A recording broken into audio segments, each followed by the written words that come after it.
할렐루야. 날마다 하나님의 말씀이 생명이 되시는 여러분들을 사랑하고 축복합니다.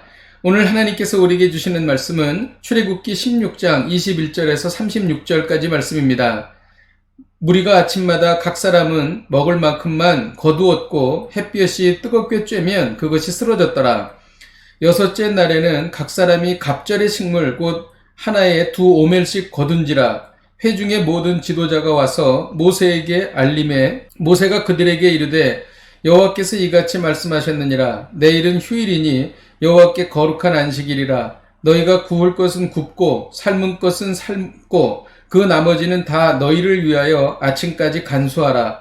그들이 모세의 명령대로 아침까지 간수하였으나 냄새도 나지 아니하고 벌레도 생기지 아니한지라. 모세가 이르되 오늘은 그것을 먹어라. 오늘은 여호와의 안식일인즉 오늘은 너희가 들에서 그것을 얻지 못하리라. 엿새 동안은 너희가 그것을 거두되 일곱째 날은 안식일인즉 그날에는 없으리라 하였으나 일곱째 날에 백성 중 어떤 사람들이 거두러 나갔다가 얻지 못하니라. 여호와께서 모세에게 이르시되 어느 때까지 너희가 내 계명과 내 율법을 지키지 아니하려느냐. 볼지어다 여호와가 너희에게 안식일을 주므로 여섯째 날에는 이틀 양식을 너희에게 주는 것이니 너희는 각기 처소에 있고 일곱째 날에는 아무도 그의 처소에서 나오지 말지니라. 그러므로 백성이 일곱째 날에 안식하니라. 이스라엘 족속이 그 이름을 만나라 하였으며 가시같이 희고 맛은 꿀 섞은 과자 같았더라. 모세가 이르되 여호와께서 이같이 명령하시기를 이것을 오멜에 채워서 너희의 대대 후손을 위하여 간수하라.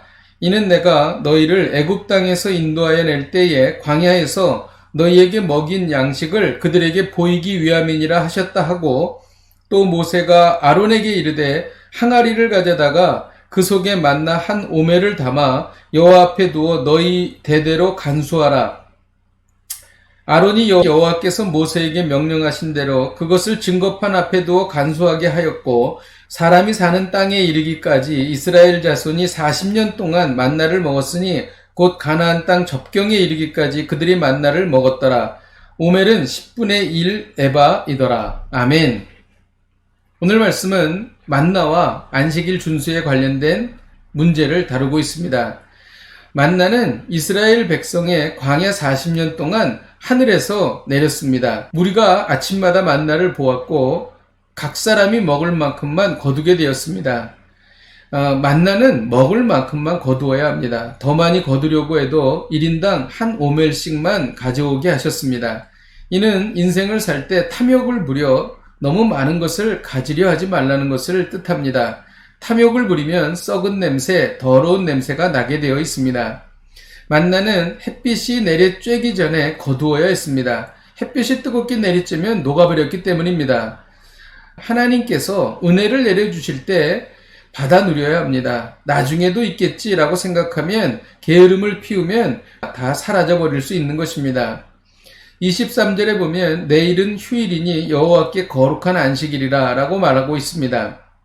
만나와 안식일은 매우 밀접한 관계가 있습니다. 만나는 6일 동안 내렸지만 7일째는 내리지 않았습니다.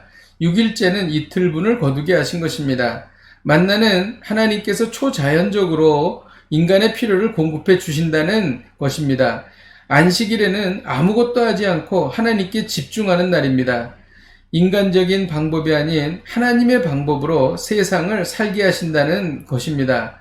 만나도 안식일도 전적으로 하나님만 의지하고 사는 성도들의 신앙 여정을 보여주는 것입니다. 안식일을 지키지 않으면 어떻게 됩니까? 일곱째 날에 백성 중 어떤 사람이 거두러 나갔다가 얻지 못했다고 말합니다. 이들은 안식일을 지키지 않은 것입니다. 결과적으로 힘만 들고 양식을 얻지 못했습니다. 그리고 하나님의 책망을 들은 것입니다. 말씀대로 살지 않으면 힘만 들고 얻는 것도 없고 하나님으로부터 책망을 듣게 된다는 것입니다. 32절에는 모세가 이르되 여호와께서 이같이 명령하시기를 이것을 오멜에 채워서 너희 대대 후손을 위하여 간수하라고 기록합니다.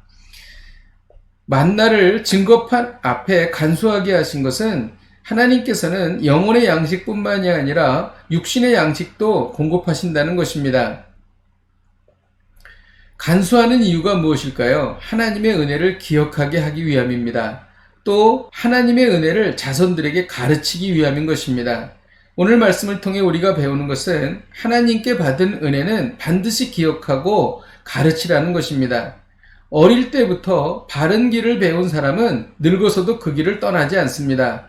오늘 아이들에게 하나님께 받은 은혜를 말씀해 주시기를 바랍니다. 주변 분들에게 우리가 받은 은혜를 나누시기를 바랍니다. 받은 은혜를 기억하고 나눌 때 은혜는 더 풍성해지고 이 은혜는 계속되어진다는 것입니다. 기도하겠습니다. 하나님 아버지, 이스라엘 백성들이 만나를 간수했던 것처럼 우리가 받은 하나님의 은혜를 기억하고 또 이 은혜를 아이들에게 그리고 이웃에게 말하겠습니다. 하나님 아버지, 이를 통하여 우리가 더 은혜를 누리게 하여 주옵소서. 예수님의 이름으로 기도하였습니다. 아멘. 할렐루야. 하나님의 은혜를 기억하고 나누시는 복된 하루가 되시기를 주님의 이름으로 축복드립니다. 오늘도 이 말씀 붙잡고 승리하십시오.